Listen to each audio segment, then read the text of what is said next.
პიტერ დე ჰოხი დაიბადა 1629 წლის 20 დეკემბერს როტერდამში.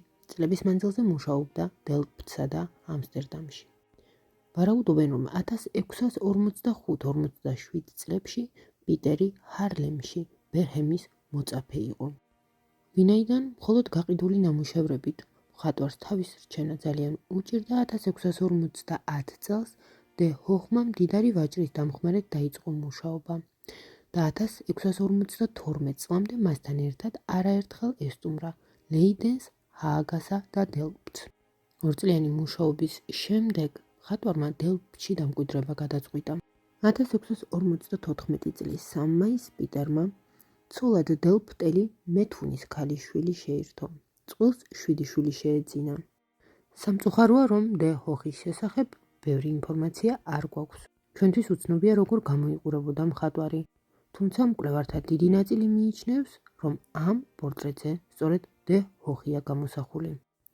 ჩვენამდე მოღწეული ჩანაწერებიდან დასტურდება, რომ 1655 წლის 20 სექტემბერს მხატვარი წმინდა ლუკას გილდიის წევრი გახდა.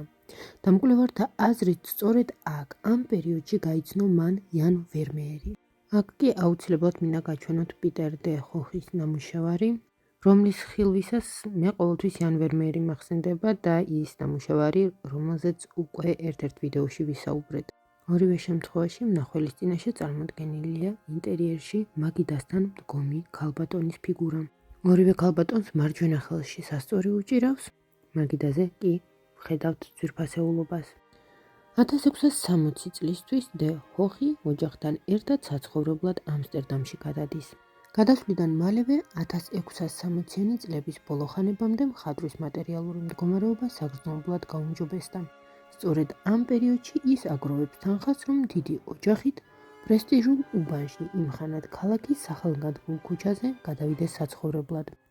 პიტერმა საწადელს მალევე მიაღწია.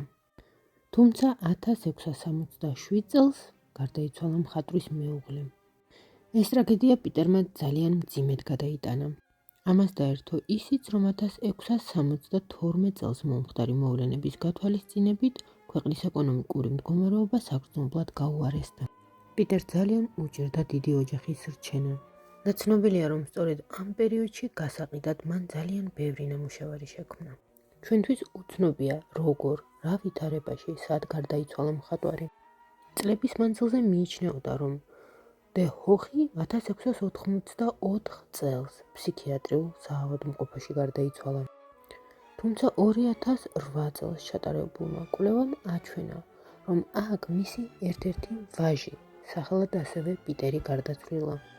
თუ კი ყურადღებით დავაკვირდებით მის ნამუშევრებს, ვნახავთ, რომ დე ჰოხი ადამიანთა ყოველდღიური ცხოვრებიდან აღებულ თემებსა და სიუჟეტებს ასახავს სასურათე სიბრტყეზე.